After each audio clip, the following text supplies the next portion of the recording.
we need to bring in what we've recently done with transition metals and tin and lead into writing the names for binary ionic compounds. You know this is a binary compound because there are two things in it.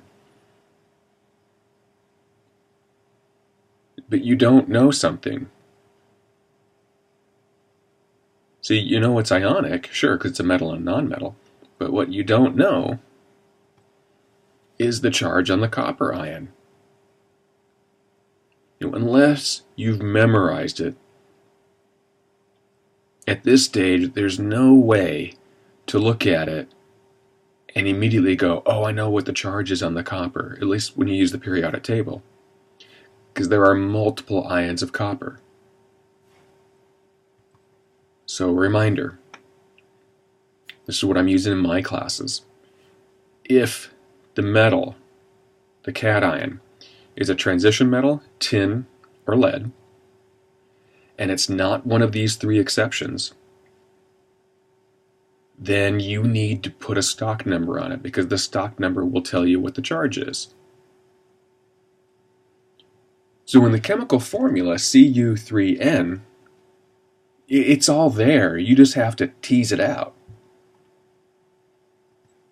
See, you know the charge on the nitride ion because you know, since it's in 5A, it will have a 3 minus charge on it, since it's a nonmetal.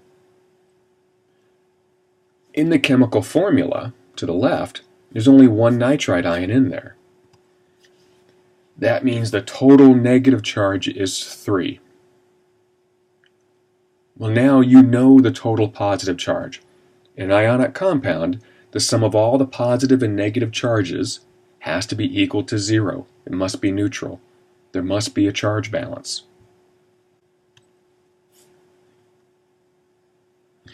So you know this. You know that whatever the charge is on copper, there's 3 of them because you're given the chemical formula. And so the sum of all those charges must be equal to positive 3 to balance out the nitride. Therefore, the charge on the copper ion has to be positive. Just positive 1. When you write the name, because it falls under those rules for stock numbers, you name it copper 1 nitride.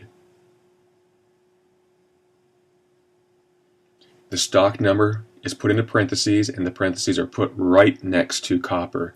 So you essentially have 2 words in there for the formula name. One of them is copper 1, and the other word is nitride.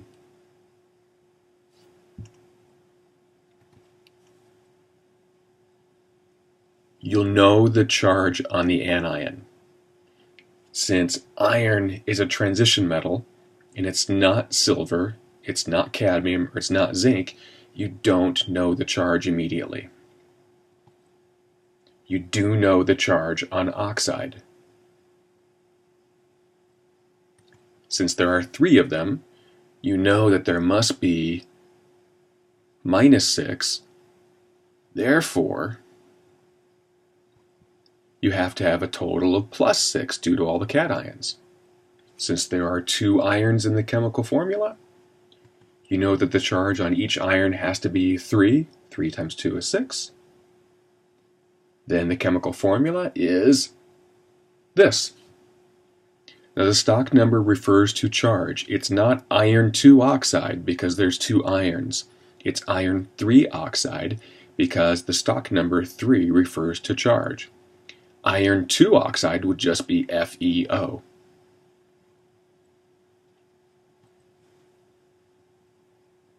Okay, tin. Tin is one that needs a stock number. You know the charge on the fluoride ion. It's in column 7A. There's 4 of them in the chemical formula, so the total negative charge must be -4.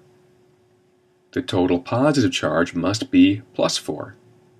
Since there's only 1 tin in the chemical formula, the charge in the tin ion must be 4+ to balance it out. There's the name.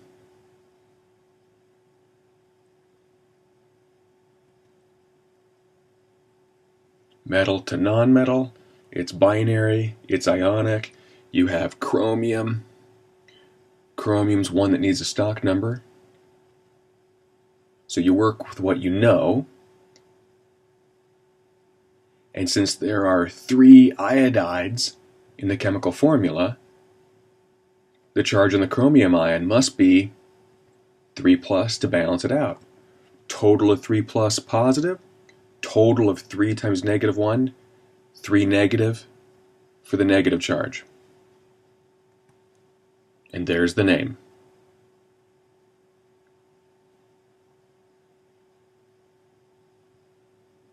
Binary, metal to nonmetal, ionic, manganese needs a stock number. You know the charge on sulfide because it's in 6A. And since there's only one cation and one anion, you know the charge on the cation has to be 2 plus to balance it out.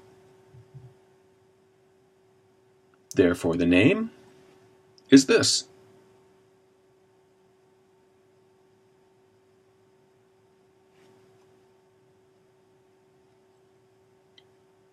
Another reminder to make sure you practice this. This only gets easier with practice. The rules are not so convoluted to make it impossible to understand, but you've got a set of rules for molecules, you have a set of rules for ionic compounds, but in those set of rules for ionic compounds, we now have stock numbers in there. Keep practicing.